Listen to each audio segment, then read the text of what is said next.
बात चाहे भारत तिब्बत सीमा की हो या फिर टर्की में डिप्लॉयमेंट की, भारत की नारी शक्ति आपको दोनों ही जगह दिख जाएगी। और इस समय मेरे साथ एनडीआरएफ की 5 महिला रेस्क्यूअर्स है जिन्हें तैनात किया गया है टर्की में। हमारे साथ सब इंस्पेक्टर शिवानी अग्रवाल भी हैं।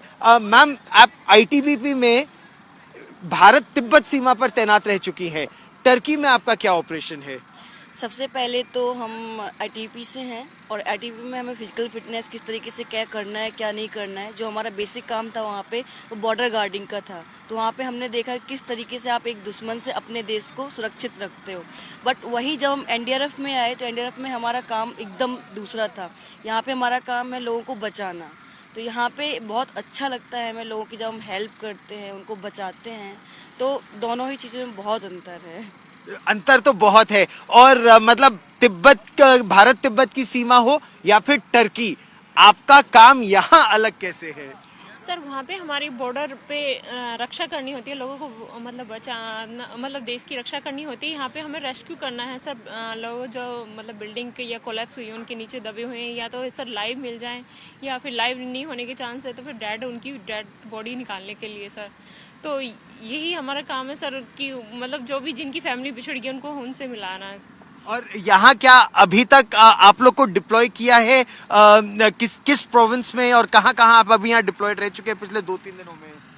सर, यहाँ तो जगह का तो हमें नाम नहीं पता, लेकिन हम 2-3 बिल्डिंगों का साइट अलग अलग चेंज करते रहे।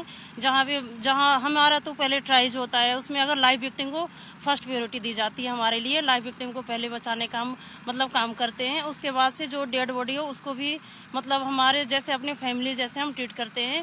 और सेफ हम चाहते हैं कि सब सेफ हो जाए। और हमें चैलेंजेस ऐसे होते हैं जैसे कि पब्लिक बहुत सारी मतलब हाहाकार मची होती है ऐसे में, तो उनके अभी हमें सामना करना पड़ता है।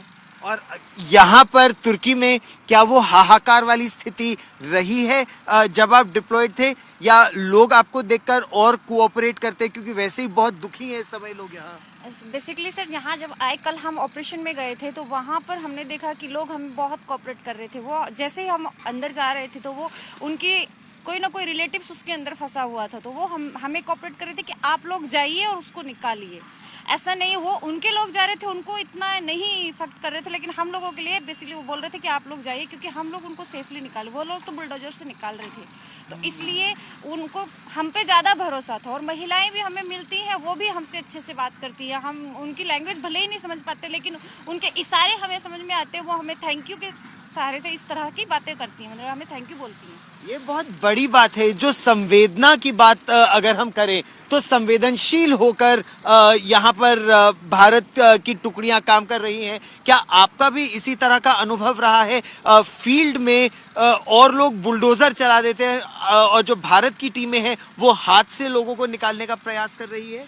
सर, हमारी एनडीआरएफ टीम के पास मतलब इतने अच्छे इक्विपमेंट हैं कि उनको हैंडल करके और अप्रोच बना के हम मतलब जो भी वहाँ फंसे हुए लोग हैं उनको निकालते हैं कि ताकि उनके चोट ना लगे। अगर किसी लाइव है तो वो लाइव सुरक्षित उनके मतलब जो परिवार वाले हैं उन तक पहुँचा दिया जाए, या फिर इमरजेंसी हॉस्पिटल में जो भी यहाँ की सिविल जनता है, सिविल डिपार्टमेंट मेडिकल स्टाफ है, उनके थ्रू उनके वो दे देते हैं सर जी। और यहाँ पर जैसे ही आप आए तो किसी भी साइट पर क्या किसी कठिन परिस्थिति का भी सामना करना पड़ा? यहाँ पे हर एक साइट ही अनस्टेबल है। हम जहाँ पे भी जा रहे हैं पूरे शहर एक बार प्रकार से तबाह हो चुका है। सेफ्टी अगर हम देखेंगे तो हम काम नहीं कर पाएंगे। डिफ़िकल्टीज़ में ही काम करना एनडीआरएफ का एक नाम है। और एनडीआरएफ के साथ साथ हमारा खुद का भी एक इमोशन होते हैं। अगर हम इनको, जैसे कि आपको पता होगा कि हम ऑपरेशन दोस्त के तहत यहाँ आ रखे हैं, तो दोस्ती निभाना आना चाहिए और हम वही कर रहे हैं। हम एक दोस्त की तरह ही काम कर रहे हैं। और जब एक बात दोस्त की होती है, परिवार की होती है, तो सिचुएशन कैसी भी हो हमें जाना है और उनको निकाल के लाना है। ये बड़ी बात आपने की। और भारत और टर्की की दोस्ती की अगर बात करें तो ऐतिहासिक ये संबंध रहा है। और ये नारी शक्ति भारत की उसी दोस्ती को एक नए पड़ाव की ओर ले जाती यहाँ साफ नजर भी आ रही है। कैमरामैन कृपाल सिंह के साथ गौरव सावंत, नूर दागी।